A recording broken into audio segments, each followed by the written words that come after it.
Assalamualaikum warahmatullahi wabarakatuh. Kami dari kelompok 8 yang beranggotakan Agustin Dian Purnamasari, Bintan Syarifah, dan saya sendiri Esa Putri Nuryoso. Kami akan mempresentasikan tentang pemikiran kalam tentang efektivitas iman dan amal dalam membangun peradaban.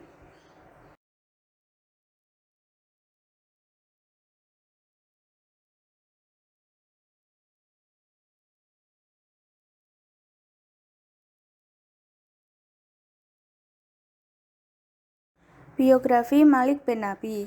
Malik bin Nabi memiliki nama lengkap yaitu Malik bin El-Hajj Umar bin El-Hadlari bin Mustafa bin Nabi.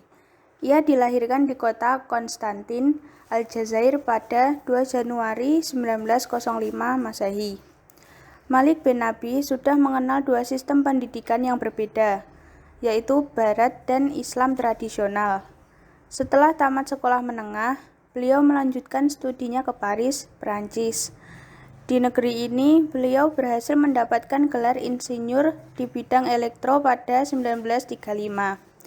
Tahun 1963, ia kembali ke kampung halamannya dan ditunjuk sebagai Direktur Utama Pendidikan Tinggi Aljazair. Pada 1967, ia melepaskan jabatannya dan menggunakan lebih banyak waktunya untuk berkonsentrasi dalam kerja intelektual dan menjadi pembicara dalam berbagai seminar. Pada usia 68 tahun, tepatnya tanggal 31 Oktober 1973, Malik bin Nabi kembali ke haribaan Allah SWT untuk selamanya, bertempat di Aljazair. Pemikiran kalam Malik bin Nabi, manusia sebagai agen perubahan. Manusia disinyalir menentukan arah suatu kebudayaan yang pada akhirnya dapat membawa kepada sebuah perubahan sosial. Suatu perubahan dari kondisi yang tidak baik menjadi kondisi yang lebih baik. Dalam konteks perubahan yang dilakukan oleh umat Islam, Malik bin Nabi menyampaikan fakta historis dalam 3 fase, yaitu 1. Periode keimanan, marhalat al-iman, yang dimulai sejak awal diturunkannya Al-Quran dan berakhir pada Perang Siffin. Yang kedua, fase kebudayaan Islam, marhalat as-sakafah al-islamiyah, yang ditandai dengan terjadinya pematangan dalam pemikiran dan pemahaman terhadap Al-Quran dan Al-Hadis sebagai konsep. Yang ketiga, periode keterbelakangan dan kemunduran yang dimulai sejak runtuhnya dinasti Muwahhidin. Untuk mengubah kemunduran peradaban menjadi kemajuan, umat Islam harus lebih dahulu mengadakan perubahan cara pikir dan mentalitasnya. Perubahan memang harus dimulai dari dalam diri masing-masing individu untuk dapat mentransformasikan menjadi person.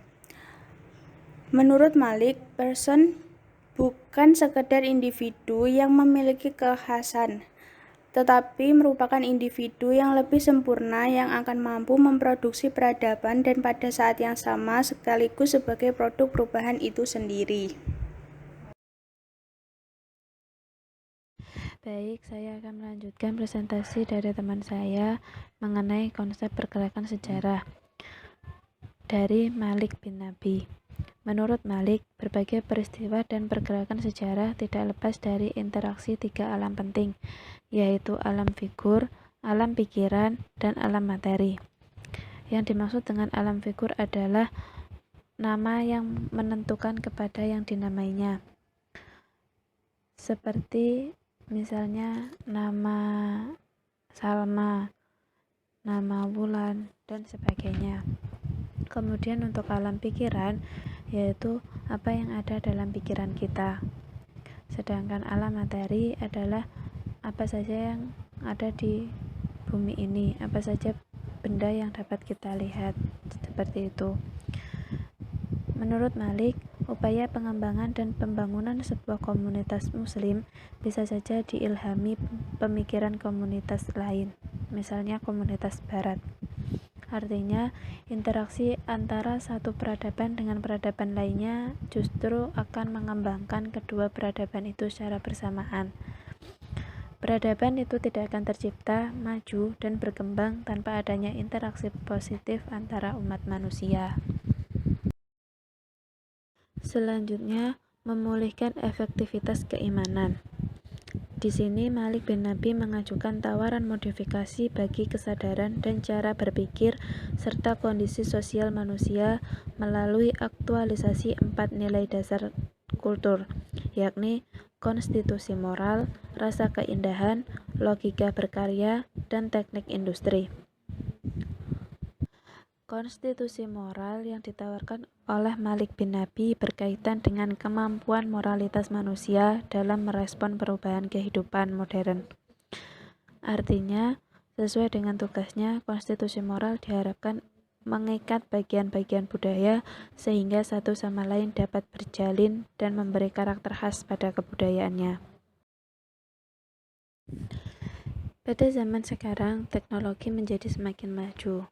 Maka, sikap positif kepada teknologi dan industri melalui sistem keimanan akan melengkapi setiap proses yang terjadi dengan interdynamics yang secara sejati mendorong maju ke depan. Sehingga diharuskan kita untuk bisa menguasai teknologi pada zaman sekarang, untuk bisa memajukan sistem keimanan, untuk memajukan teknologi dan industri dengan sistem keimanan kita.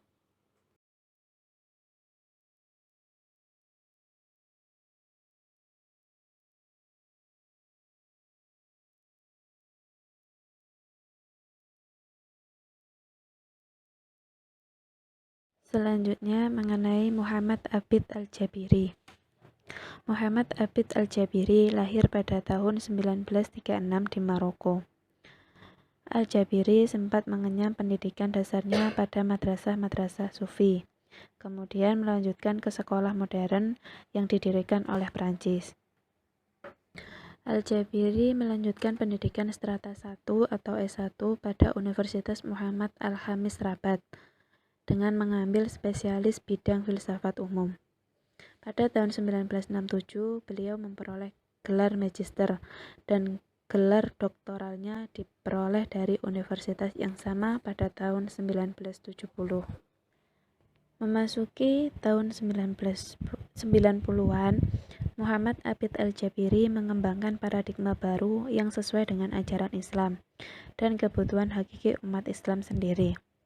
Karena menurut Al-Jabiri, umat Islam tidak sepantasnya hanya menerima dan mengambil alih paradigma pengetahuan Barat yang bertitik tolak dari materialisme positivisme, akan tetapi harus membangun paradigma baru yang sesuai dengan sumber-sumber ajaran Islam dan tuntutan umat Islam. Dalam hal ini, Al-Jabiri berupaya mengelaborasi paradigma ilmu pengetahuan dengan mengedepankan dua gagasan penting, yaitu gagasan mengenai pembentukan struktur rasionalitas Arab Islam dan gagasan rekonstruksi realitas Arab Islam. Kedua gagasan tersebut tercermin dalam karya besarnya, yaitu Takwin al-Aqli al-Arabi atau Formasi Akal Arab, terbit pada tahun 1984, dan Bunyah al-Aqli Arabi, Dirasah Tahliliyah Naqdiyah Linudzim al-Ma'rifah fi al-Thaqafah al-Arabiyah, yaitu struktur akal Arab Islam, kritik bagi sistem ilmu pengetahuan dalam kebudayaan Arab, dan terbit pada tahun 1986. Selanjutnya, pemikiran kalam Muhammad Abid Al-Jabiri. 1. Konsep tentang kebangkitan dunia Islam. Muhammad Abid Al-Jabiri adalah filosof muslim yang konsen memikirkan kemajuan dunia Islam. Bagi Al-Jabiri, persoalan kemunduran adalah salah satu persoalan utama filsafat dan pemikiran teologis umat manusia pada umumnya. Muhammad Abid Al-Jabiri menyimpulkan bahwa wacana kebangkitan dalam pemikiran Arab modern, apakah bersifat Islamis, nasionalis, liberal, atau Marxis sekalipun, adalah wacana yang bersifat kompromistis dan bertentangan dengan dirinya, terutama karena ia menawarkan solusi-solusi dan tesis-tesis yang sudah terjadi. Pembaruan terhadap kondisi kemunduran umat Islam ini dilakukan dengan menyikapi warisan pemikiran yang telah diwariskan dari generasi ke generasi sepanjang sejarah Islam. Dari sinilah Muhammad Abid Al-Jabiri menggagas proyek kritik akal Arab, suatu upaya koreksi dan kritik terhadap pengetahuan masa lalu. Yang kedua, konsep tentang akal. Konsep akal dalam perspektif Al-Jabiri erat kaitannya dengan ilmu pengetahuan yang menjadi citra peradaban manusia. Dalam kaitan ini, penyebutan akal atau nalar dalam teori Hasan Hanafi tiada lain merupakan sarana untuk mendapatkan pengetahuan. Al-Jabiri mengatakan bahwa kemajuan umat Islam harus dimulai dengan mengelaborasi akalnya sendiri yang tiada lain adalah pengetahuan, sehingga melalui pengetahuan inilah umat Islam akan mampu berperan maksimal di pentas peradaban. Konsep akal sebagai pengetahuan memiliki argumen yang kuat, terlebih dalam kebudayaan Yunani dan Eropa modern. Konsep akal berkaitan dengan upaya memahami sebab, yakni pengetahuan. Yang ketiga, konsep tentang iman dan amal soleh. Muhammad Abid Al-Jabiri berpandangan bahwa umat Islam harus berpijak pada nilai-nilai etika yang didasarkan kepada etika keimanan dan amal soleh. Konsep etika ini sesungguhnya merupakan paduan dengan konsep teologis yang dibangunnya, sehingga nilai-nilai etika yang digulirkan adalah etika yang bersumber pada nilai-nilai teologis. Menurut Al-Jabiri, nilai etika sosial ini bersumber pada keimanan, dan keimanan itu sendiri dalam Islam diorientasikan bukan untuk Allah karena Allah adalah zat yang maha kaya, melainkan untuk manusia. Sehingga tidak heran jika dalam Al-Quran kata al-iman seringkali disandingkan dengan konteks sosial dan kontentum kemanusiaan. Menurut Muhammad Abid Al-Jabiri, ketika etika amal soleh atau para fuqaha menyebutnya dengan kemaslahatan. Etika kemaslahatan berorientasi ke masa depan dan bukan ke masa lalu. Sekian presentasi dari kelompok kami. Apabila ada kekurangan maupun kesalahan, kami memohon maaf. Wassalamualaikum warahmatullahi wabarakatuh.